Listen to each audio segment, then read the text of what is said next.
Shalom, shalom, and welcome back. Today we're looking Shalom, shalom et bienvenue à notre culte aujourd'hui avec vraiment un chapitre où presque vraiment magnifique où est-ce que des prédictions qui ont été faites il y a 2500 ans par Daniel et 500 ans plus tard par Paul, Jean et spécialement par Jésus sont présentement en progrès et sont en train de se passer et nous voyons que ces choses sont arrivées, sont prophétisées depuis très longtemps et c'est le temps pour nous de parler alentour de nous parce que ces choses arrivent très bientôt.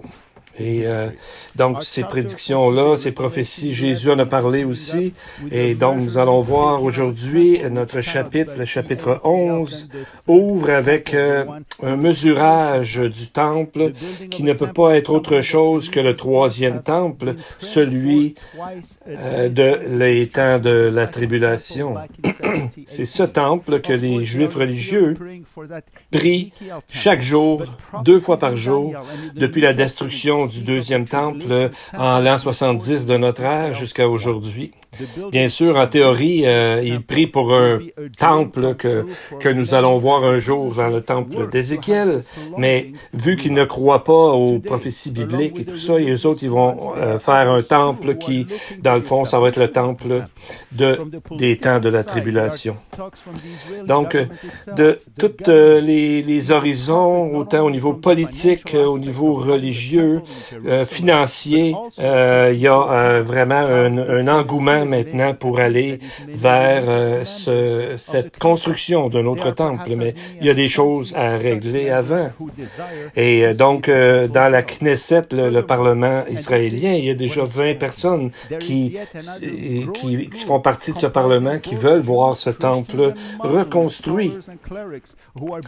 Et il y a un autre groupe qui comprend autant des Juifs que des musulmans, des érudits, des gens qui connaissent beaucoup les Écritures, leurs Écritures, et des cléricaux aussi, qui sont ensemble là-dedans.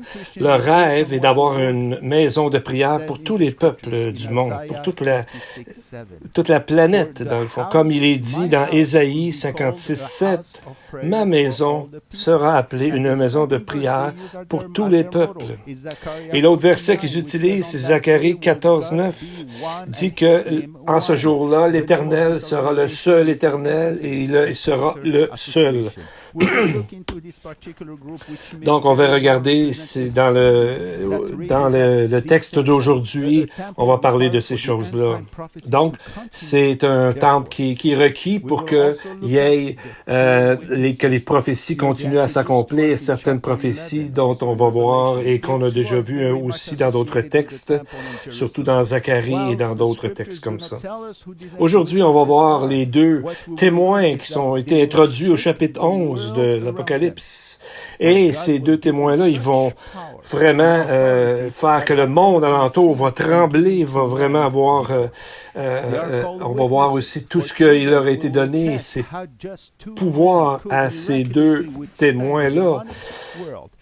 Donc, ces deux témoins-là vont réussir à vivre à travers ces temps difficiles, miraculeusement vont être capables de maintenir, de combattre ce monde démoniaque et ils vont même faire face à l'Antichrist et son partenaire, le faux prophète. Et c'est avec ça qu'on va voir dans notre texte que va s'accomplir ce que Zacharie 4:6 nous dit, ce n'est ni par la puissance, ni par la force, mais c'est par mon esprit, dit l'Éternel des armées, que ces choses vont arriver. Donc, un peu comme dans l'esprit de David, ils vont affronter ces géants-là seuls. Et c'est le texte de Apocalypse 11 que nous allons voir ce matin. Et pour voir ce texte, qu'est-ce qui peut nous encourager et nous faire tourner vers ce moment qui arrive bientôt. Et premièrement, on va faire comme d'habitude, on va vraiment prier pour nos enfants et les amener vers, les élever vers le trône de Dieu. Prions.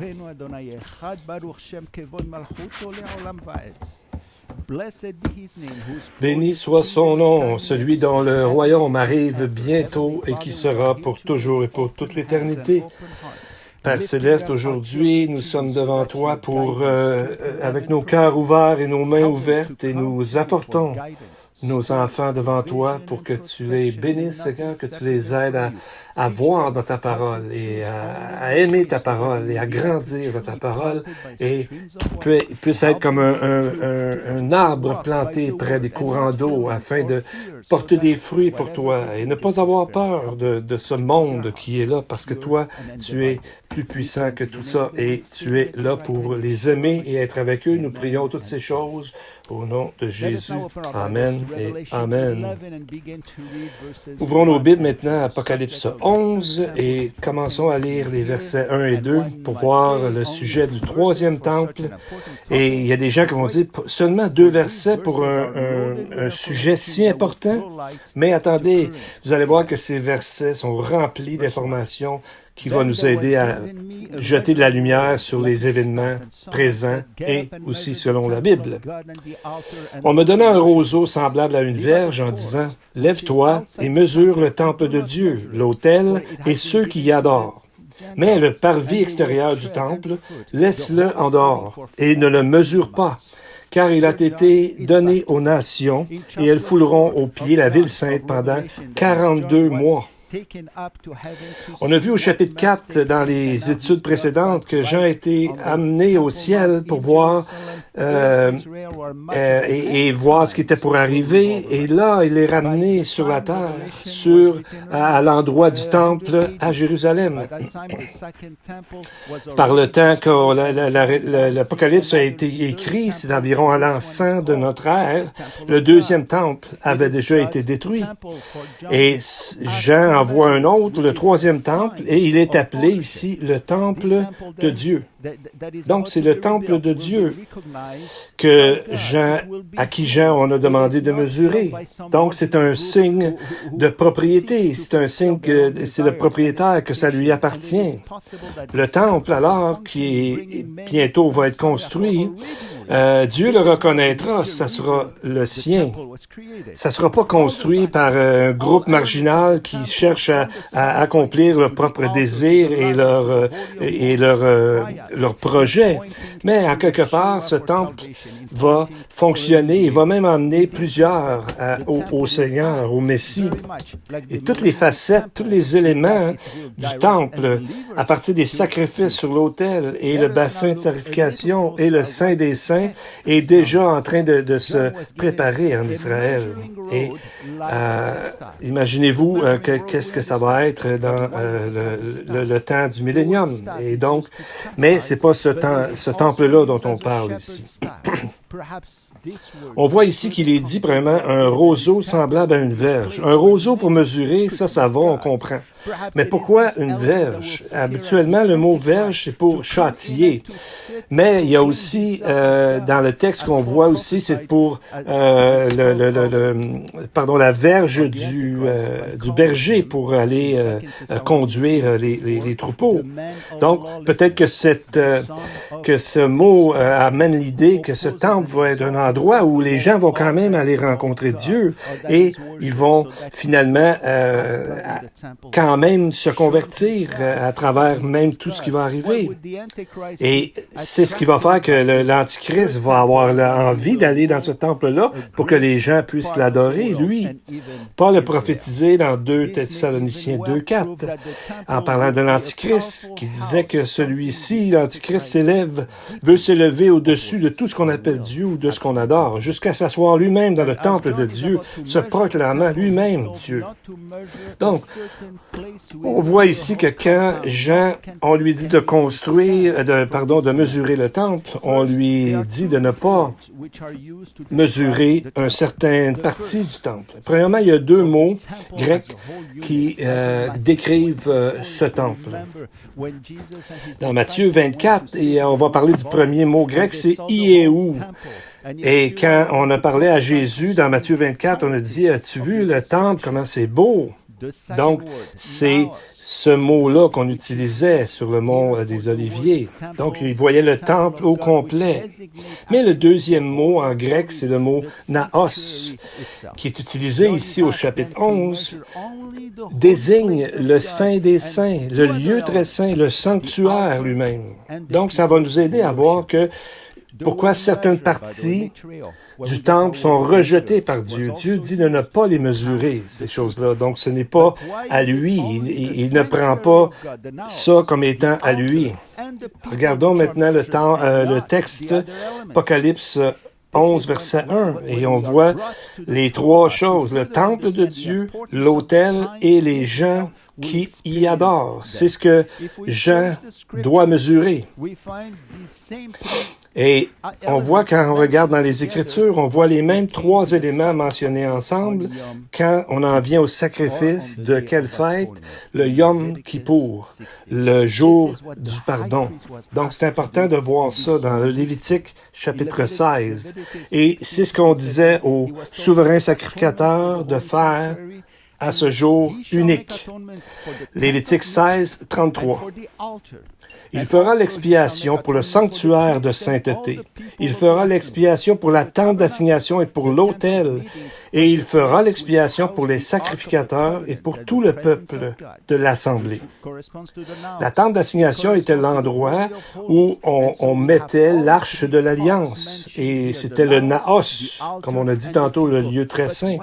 Donc, ça correspond au Saint des Saints, au lieu très saint. On voit ici les trois parties que Dieu dit à Jean de mesurer ici. Alors, quel est le lien entre le Yom Kippour, le jour du pardon, et le troisième temple? Si vous regardez sur l'écran, on voit ici les fêtes d'Israël. Il y a des fêtes qui sont arrivées au niveau prophétique et il y en reste trois autres à arriver. Et donc, le Yom Kippour représente le temps de la tribulation. Et c'est là que nous sommes dans le texte d'Apocalypse 11, en plein milieu de ce qu'on appelle aussi le jour du Seigneur, exactement au tout début de la deuxième partie de la tribulation. Avant le Yom Kippour, qu'est-ce qu'on a? On a la fête des trompettes qui est accomplie par l'enlèvement de l'Église et qui amène ensuite la période de tribulation. Et le Yom Kippour, ensuite, qu'est-ce qui suit? C'est la fête des tabernacles qui représente l'accomplissement dans l'ère messianique ou dans le millénium. Même le ciel attend pour cette ère messianique que nous savons que le texte de Apocalypse 7.9 nous dit qu'il y a des gens, un paquet de gens qui ont été martyrisés, qui avaient des branches de palmier dans leurs mains, qui est un signe de la vie dans le temps messianique pour les Juifs et pour nous, selon qu'on voit dans les Écritures. De plus, on voit dans le verset qu'on voit qu'il est dit, on va le lire encore, mais le parvis extérieur du temple, laisse-le en dehors, ne le mesure pas, car il a été donné aux nations et elles fouleront aux pieds la ville sainte pendant 42 mois. À quoi correspond exactement le 42 mois? Dans le calendrier biblique, un mois, c'est 30 jours. Et 42 mois correspond exactement à 3 ans et demi. Donc, on est là vraiment dans la deuxième moitié de la tribulation. Pour ce qui est des mots « seront foulés », Jésus lui-même l'a utilisé ce terme dans Luc 21, 24b, où est-ce qu'il dit « Jérusalem sera foulée par les gentils jusqu'à ce que les temps des gentils soient accomplis. »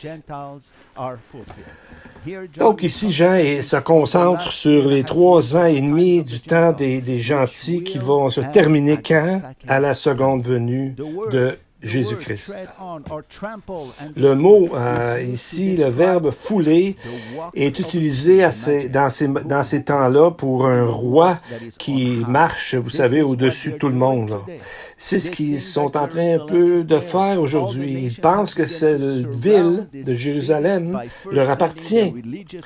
Selon Daniel 9, 27, ça va être le commencement de l'abomination, de la désolation dont Jésus parler, parce qu'ils ne reconnaîtront pas vraiment Dieu et Jésus. Donc, ça va être à ce moment-là qu'il va arriver toutes ces choses là qui sont écrites dans la parole, où est-ce qu'il nous est dit que l'abomination de la désolation, ils disent à ce moment-là, Jésus leur dit que celui qui lit fasse attention, que ceux qui sont en Judée fuient. Donc, ça va être un temps de guerre majeure en Israël. Maintenant, si on regarde le verset, on va essayer de trouver quelle partie que ça représente exactement. Le parvis extérieur du temple. Laisse-le en dehors. Donc, ça ne peut pas juste dire, oublie ça, fais-le pas. Ça veut pas, ce mot-là est puissant de le laisser en dehors. Ce mot est appelé et souvent utilisé pour dire d'excommunier, comme dans les chefs religieux dans Jean 9 qui ont voulu excommunier tous ceux qui voulaient croire en Jésus et dont, entre autres, l'aveugle né qui avait été guéri. Donc, ils l'ont excommunié. Donc, on voit que c'est vraiment un mot fort de sortir quelque chose ou quelqu'un de ça. Donc, toute la cour ici du temple est laissée de côté et donnée à qui? Aux nations. Dans ce mot-là de laisser en dehors, ça veut souvent dire, dans les textes de ce moment-là, de jeter à la côte ou même à la mer. Et ce qui est curieux, c'est qu'on sait que les nations sont représentées souvent par la mer. C'est un peu comme si Jean disait, ils vont retourner à la mer. Maintenant, si on regarde l'image, quelle portion du temple qu'on considère qui est rejetée selon le texte et quelle partie qui est là déjà aujourd'hui? Si on regarde, quand Jésus a dit, n'est-il pas écrit, « Ma maison sera appelée une maison de prière, mais vous en avez fait une caverne de voleurs. » Donc, on voit ici la cour des gentils sur l'image. Donc, c'est à cet endroit-là qu'ils vendaient toutes sortes de trucs. Mais en réalité, il n'était pas supposé être là. Il y avait un endroit désigné pour eux, en dehors de cet endroit-là, pour vendre des choses. Mais on voit qu'ils avaient commencé à rentrer dans la religion du temps. Donc, ils vendaient des trucs. Ils en avaient fait un sujet de commerce. Et Jésus était vraiment fâché de ça. Maintenant, on va voir qu'est-ce qui est en train de se passer en Israël, qui sont en train de penser à construire ce troisième temple. On a déjà parlé d'une organisation, je ne sais pas le nom en français, en anglais c'est le Temple Mount Faithful, ça serait comme les fidèles du temple, de l'endroit du temple. Et déjà, voyez-vous, la menorah qu'on voit ici, c'est une menorah d'une demi-tonne en or qui est prête, qui est déjà faite, qui attend que le temple soit construit. Et quand on est allé en Israël, dans nos voyages dans les années passées, on a vu ces choses. Donc, tout est prêt. À partir du chose que le souverain sacrificateur portait avec les 12 pierres précieuses qui représentaient Israël, les 12 tribus, ça, ils l'ont fait aussi, et tous les instruments sont prêts. Et toutes les choses pour chanter, tout ça, tout est prêt, finalement. On ne sait juste pas exactement quand et que ça va arriver. Et ils ont un zèle pour que ce temple-là, je souhaiterais que les chrétiens aient le même zèle pour certaines choses de Dieu, mais on voit qu'ils ont un zèle pour reconstruire ce temple-là. En 2016, ils ont annoncé, l'Institut du Temple a annoncé qu'il y avait ouvert une école pour les prêtres lévitiques, les sacrificateurs lévitiques plus tard. Et on voit ici dans l'image où est-ce que on pourrait peut-être mettre ce nouveau temple. Voyez-vous? Il y a places possibles qu'on pourrait le placer, et c'est ce que nous allons voir.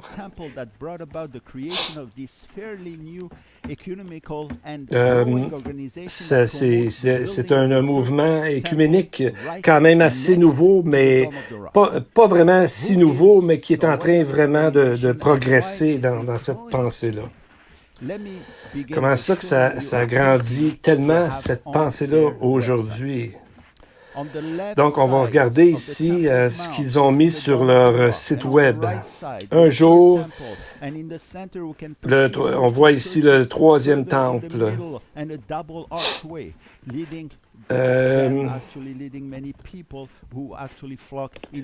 On voit, ils veulent amener plusieurs personnes à adorer une même place.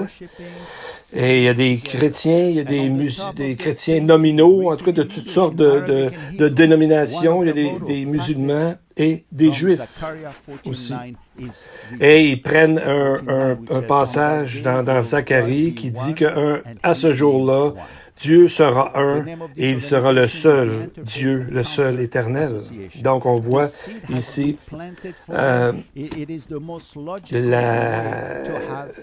la semence est plantée pour eux dans leur tête et ils sont en train vraiment d'amener ce projet-là. Donc, on voit que ce que Jean dit, ce que Dieu dit à Jean, c'est de ne pas mesurer cet endroit-là. C'est le seul endroit qu'on a vu dans l'image où il resterait un endroit pour pouvoir construire le temple à côté de ce qu'on appelle le dôme du rocher. Donc, c'est un endroit où ils voient qu'il y a toujours eu des conflits entre les religions, mais ils veulent amener ça en une seule religion. Donc, cette organisation, c'est une association de rencontres interreligieuses, de tout se mettre ensemble. Ça a été créé en 2002. Le directeur de l'organisation... Le directeur de l'organisation, c'est un monsieur Or Margalit qui enseigne qu'il doit y avoir une vision commune de transformer le dôme du rocher à une montagne, à un endroit où tout le monde pourrait adorer. Et il se base sur le texte d'Ésaïe 56:7. Donc, on va lire ici ce que ce monsieur-là a dit. Il s'agit d'une vision commune de transformer le dôme du rocher, qui est un endroit de friction et un endroit qui sera véritablement la montagne du vrai Dieu, une maison de prière pour tous les peuples. Ésaïe 56:7. Nous visons à accomplir la mission ultime du judaïsme, chrétienté et l'islam afin de remplir le but original du temple qui est d'avoir un seul endroit où tout le monde pourra aller adorer. Donc, il parle des trois religions, l'islam, la chrétienté nominale et le judaïsme rabbinique. Parce que tous sont d'accord que, vu que c'est une religion monothéiste, ces trois religions-là, ils sont d'accord que c'est à cet endroit-là que Dieu avait demandé à Isaac de sacrifier. Et puis, c'est cet endroit-là qui est très saint pour les trois religions. Et ils veulent en faire un seul endroit pour adorer un seul Dieu. Mais nous savons qu'il y a un problème grave avec ça selon les Écritures. Mais qu'est-ce qui est vraiment étonnant aujourd'hui, c'est qu'ils disent clairement qu'ils s'attendent à ce qu'un prophète arrive et que lui dira exactement où construire ce fameux temple. La mosquée El-Qassa est à côté, il y aura un prophète qui dira où construire cet endroit-là, ce temple-là, pardon. Alors, il a dit dans le journal Tehumim, un article à propos du rôle du prophète pour préciser un endroit précis sur le mont Moria pour reconstruire un temple. Le principal point de la doctrine juive au sujet de reconstruire le temple met l'emphase sur le rôle d'un prophète, quelqu'un qui aurait été reconnu comme authentique par les sages contemporains, qui aurait une extraordinaire autorité, et on lui donnerait la discrétion de trouver l'endroit où mettre ce temple et qui ferait l'affaire de tout le monde, donc pour arriver à un consensus. Donc, on voit qu'est-ce qui va arriver. La Bible nous parle du faux prophète. Alors, peut-être c'est ce faux prophète que déjà il commence à dire qu'il devrait avoir un prophète qui va leur dire quoi faire. Alors, peut-être c'est ce prophète-là dont on parle ici dans Apocalypse 13, 11. Quand on lit ces textes-là, on voit deux hommes qui vont amener de la confusion sur la terre. L'Antichrist, qui va être un individu au niveau politique, et le faux prophète qui va s'élever d'Israël et qui probablement sera le faux prophète que les Juifs attendent depuis longtemps. Dans le passage de l'Apocalypse 13, 11, il nous est dit qu'il y avait une autre bête qui avait 2 cornes, semblables à celles d'un agneau, mais qui parlait comme un dragon. Apocalypse 13, verset 11 et verset 13. Verset 13, il nous est dit, « Elle opérait de grands prodiges, même jusqu'à faire descendre du feu du ciel sur la terre à la vue des hommes. » Donc, il a l'air d'un agneau, ça c'est le chef religieux, le faux Messie, et qui va faire ce miracle-là, ou qui va sembler, en tout cas un miracle comme ça, que le feu descendra du ciel. Comme les 2 témoins, il produit du feu, et peut-être c'est ce que les Juifs s'attendent du Messie pour inaugurer le temple, exactement comme c'est arrivé au premier sacrifice de Moïse, dans Lévitique 9, 24, et Salomon, 2 Chroniques 7, 1, quand le feu du ciel est descendu et a consumé le sacrifice. Donc, les gens s'attendent à ça et ça s'enligne vraiment vers ça. C'est intéressant que Jésus a dit justement, lorsqu'il a chassé les voleurs et les vendeurs de toutes sortes de trucs, ma maison sera appelée une maison de prière pour tous les peuples. Seulement lui peut vraiment faire ça. Donc, ce chapitre, on voit encore une imitation du mal vers ce que Dieu a déclaré qu'il ferait. Mais nous savons que ce n'est pas avec d'autres religions qui vont se mettre ensemble, qui vont pouvoir faire que les gens vont s'entendre une fois pour toutes. Seulement, Jésus, le Messie, va être capable de faire ça dans les temps messianiques parce qu'il est le seul roi des rois qui est capable et que sa maison est vraiment une maison de prière. Et dans leur recherche pour construire le temple, il s'appuie fortement sur un rabbin Maimonides du temps médiéval, aux années 1100 environ, qui considérait un des sages les plus grands au niveau des Juifs. Et lui avait même dit qu'il y avait des contacts assez proches avec les musulmans. Il avait dit il va falloir trouver une façon que le roi, le Messie, et d'arriver à ce que tout le monde en arrive à adorer le même Dieu ensemble. Comment dans le monde pourrait-on penser que l'islam va amener les gens vers Jésus alors qu'ils sont vraiment contre ce que Jésus a dit sur plusieurs choses? Ils ne croient pas que Jésus est Dieu, ça c'est absolument certain. C'est clair, on le sait, ils le disent ouvertement. Et Maimonides, il a dit que seulement un prophète pourrait arriver à trouver et à faire consensus pour tout le monde à trouver le temple. Je me souviens quand j'étais jeune, quand j'ai accepté le Seigneur, on envoie souvent chez les Juifs ce qu'on appelle des anti-missionnaires pour les faire perdre leur foi nouvelle qui viennent de commencer. Et on parlait d'Ésaïe 53. Et c'est à ce moment-là que j'y ai cité le Talmud à un certain endroit où il parlait d'Ésaïe 53. Et je lui ai dit, bien, si il dit que Maimonides disait que Ésaïe 53 c'était pas messianique. Donc c'est à ce moment-là que j'y ai dit que Maimonides c'est pas un vrai prophète, vu que il s'est trompé sur beaucoup de choses dans ses écrits. Comment est-ce qu'on peut demander à un faux prophète de dire quelque chose que Dieu a vraiment dit? Et on sait que ça se peut pas. Donc malheureusement, ce prophète et d'autres qui ont amené Israël vers des fausses idées, ce n'est pas fini. Donc, on voit, nous, que ça va arriver dans l'Apocalypse 11. Je suis content quand je vois des écrits. Il y a certains rabbins qui ont quand même compris certaines choses au sujet de ce temple-là. Et ils avaient compris que le troisième temple sera construit, mais ça ne sera pas pour le bon temple, finalement. Mais aujourd'hui, la plupart des dénominations allégorisent les Écritures et arrivent à toutes sortes d'images, à toutes sortes de connexions entre les textes qui sont pas nécessairement qui sont pas vraiment la vérité.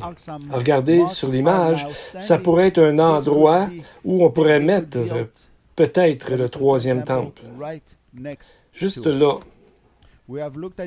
On a vu ce sujet dans nos études sur Zacharie et on a mentionné que deux Talmuds des écrits juifs, le Talmud de Jérusalem et de Babylonie, qui donnent un endroit. Et je cite ce qu'il est écrit. Personne ne devrait agir de façon sans trop y penser alors qu'il regarde la porte de l'est du temple de Jérusalem, car cette porte est directement pointée vers le lieu très saint. Donc, voyez-vous ici, sur l'image, c'est là qu'est la porte. Cette information dans ces écrits-là du Talmud est écrite 3 fois. Donc, en hébreu, c'est le mot Sha'ar Arahamim qui pourrait être traduit la porte de la miséricorde. On le voit, cette porte-là, dans Actes 3:2, qui est la porte de l'est de Jérusalem et qui amène vers le mont des Oliviers. Et on disait que le souverain sacrificateur qui sacrifiait, vous savez, la vache rousse, et puis qui gardait les cendres pour le sacrifice, dans le fond, il regardait exactement en direction du lieu très saint. Et la Mishnah, qui est la loi juive orale, dit la même chose. Que le souverain sacrificateur devait regarder vers le mont des Oliviers. C'est de la façon que ça devait être placé. Dans la Mishnah est écrit que le prêtre qui brûle la vache rousse est au sommet du mont des Oliviers et dans cette direction, il regarde la porte de Eklal, qui est la porte au moment où il verse le sang, il doit regarder à cet endroit-là. Donc, on voit sur l'image ici, qui est une peinture qui a été faite. Donc, c'est intéressant de voir que peut-être le troisième temple sera construit exactement à côté du dôme du rocher. Et c'est là, à ce moment-là, probablement qu'il y aura un faux traité de paix qui sera signé avec Israël. Mais ça ira pas comme il voulait, comme l'Antichrist voulait. On va voir que après, ça va pas bien aller, mais il va réussir à faire un traité de paix qui ne fonctionnera pas. Et Daniel nous dit qu'il fera arrêter le sacrifice. Et donc, on voit dans Jésus aussi en a parlé dans le chapitre 21, verset 28 de Luc, où Jésus nous avertit, « Quand ces choses commenceront à arriver, redressez-vous et levez vos têtes, parce que votre délivrance approche. » Donc, on voit que ces choses ont commencé à prendre place. Et on devrait se réjouir qu'il est tellement proche. Mais c'est pas la seule information intéressante et excitante que nous avons dans ce chapitre. On va parler maintenant des deux témoins qui sont reliés clairement au troisième temple. Lisons dans notre texte au verset 3 à 6. Je donnerai à mes deux témoins le pouvoir de prophétiser, revêtus de sac pendant 1260 jours. Ce sont les deux oliviers et les deux chandeliers qui se tiennent devant le Seigneur de la terre. Si quelqu'un veut leur faire du mal, du feu sort de leur bouche et dévore leurs ennemis. Et si quelqu'un veut leur faire du mal, il faut qu'ils soient tués de cette manière. Ils ont le pouvoir de fermer le ciel, afin qu'il ne tombe pas de pluie pendant les jours de leur prophétie. Et ils ont le pouvoir de changer les eaux en sang et de frapper la terre de toute espèce de plaie chaque fois qu'ils le voudront. Donc on voit que ce sont deux individus très puissants. Et qui sont-ils? C'est ce qu'on va parler un petit peu. On voit que premièrement, ils sont très puissants. Peut-être les plus puissants qu'on n'a jamais vus, à part bien sûr Jésus. Parce que ils ont la puissance de fermer le ciel, de changer les eaux en sang et de frapper la terre. Mais ce qui est fort dans le texte, c'est que c'est écrit chaque fois qu'ils le voudront. Vous savez, comme Élie a fermé le ciel à un moment donné, à suite de ce que Dieu lui avait dit de faire, mais il l'a fait une fois. Moïse, même chose, il a tourné la mer en sang avec ce que Dieu lui avait dit, mais pas chaque fois qu'il le voulait. Alors, et en plus, eux autres, non seulement le feu va venir, mais de leur propre bouche. C'est quelque chose de vraiment fort. Mais qui sont-ils?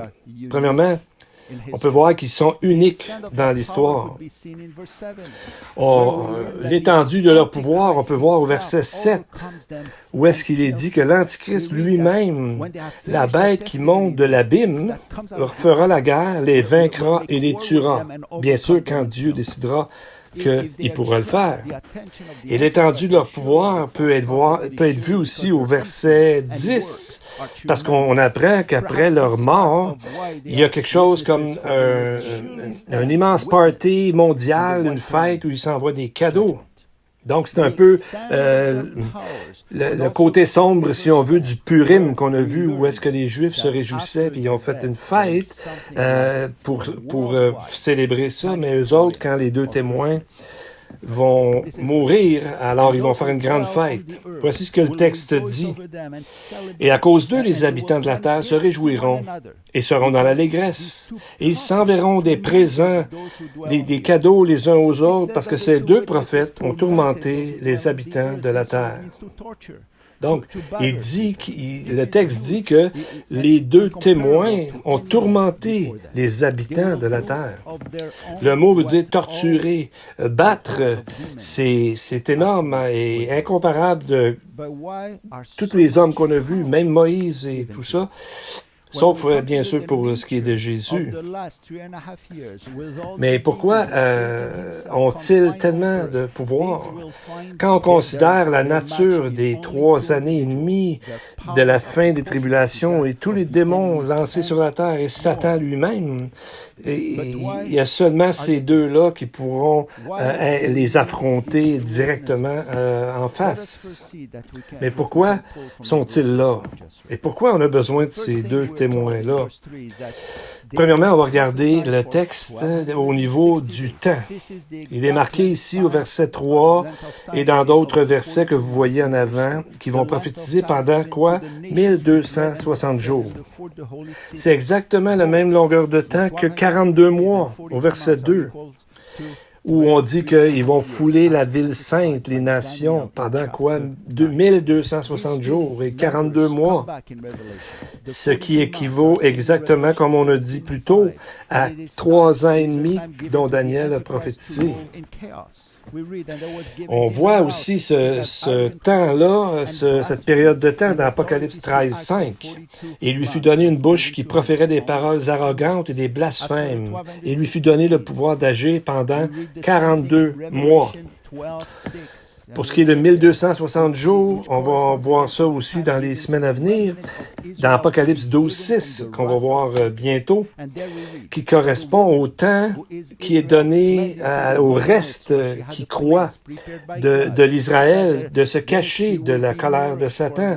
On voit Apocalypse 12, 6, la femme s'enfuit dans le désert où Dieu lui a préparé un lieu pour qu'elle soit nourrie pendant 1260 jours.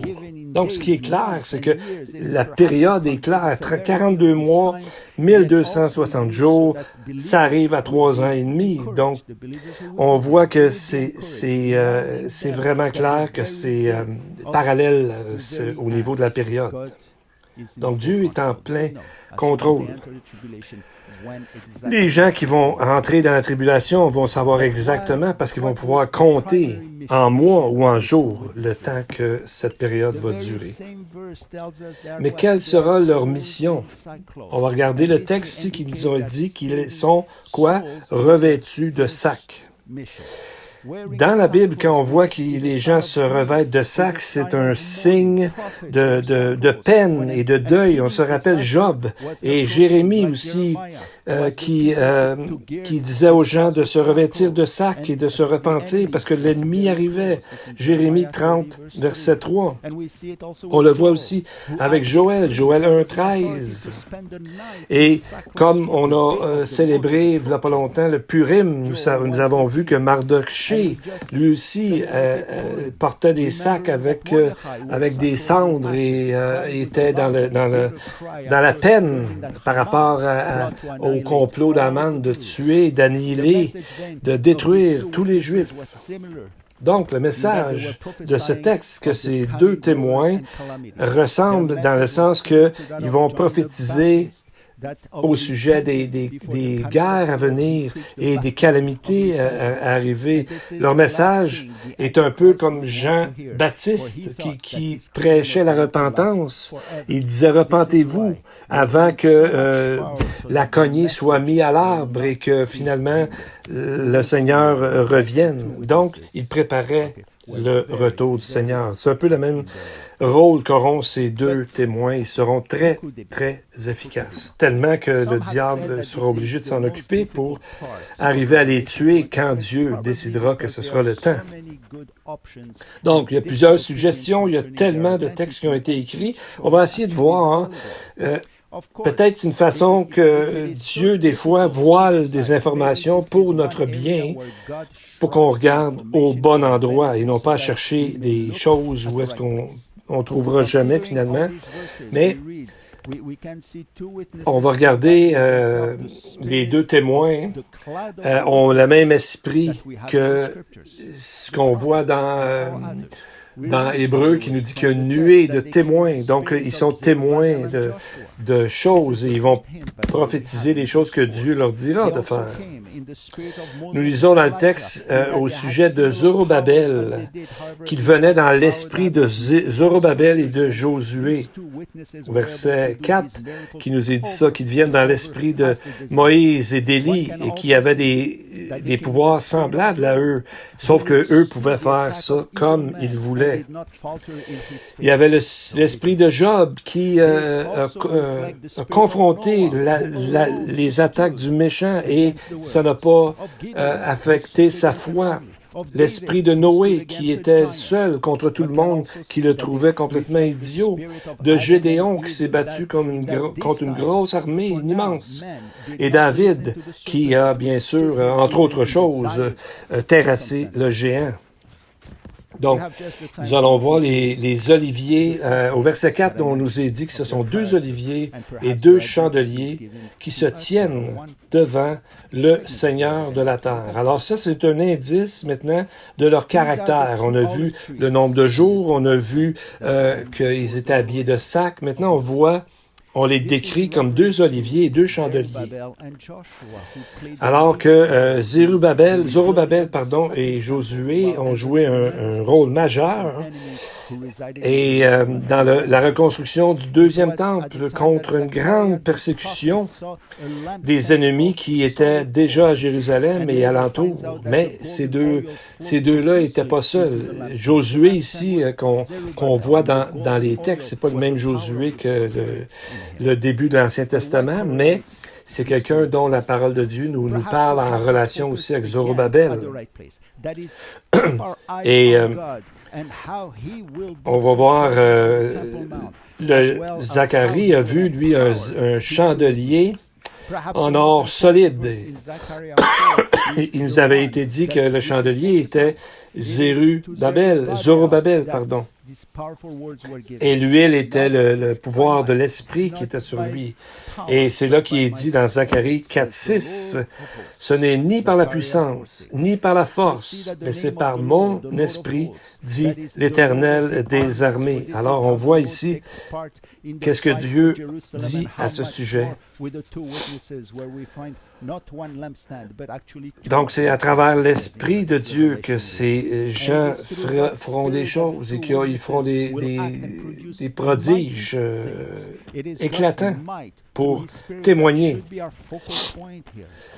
Peut-être avec Zorobabel et Josué, ça peut nous amener à trouver un peu des similitudes pour l'identité des 2 témoins, que il y a des choses qu'on peut savoir qui sont par rapport à ces 2 personnages, Zorobabel et Josué.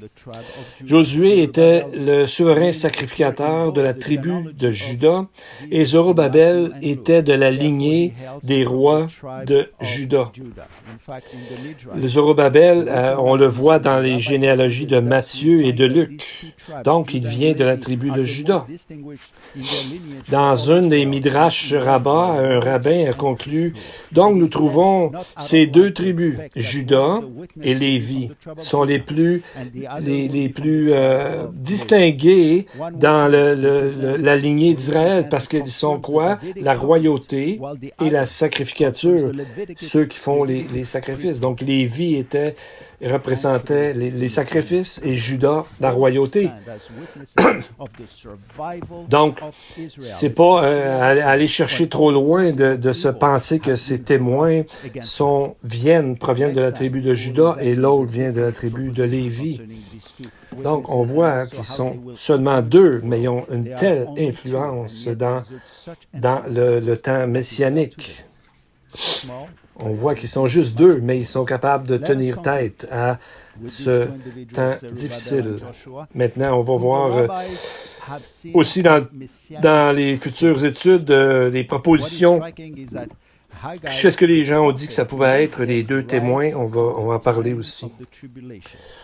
On va conclure avec ces 2 individus, Zorobabel et Josué. Qu'est-ce que Haggai, le prophète, les met en lien avec... Parce qu'on sait que le texte d'Agé nous parle de les temps messianiques.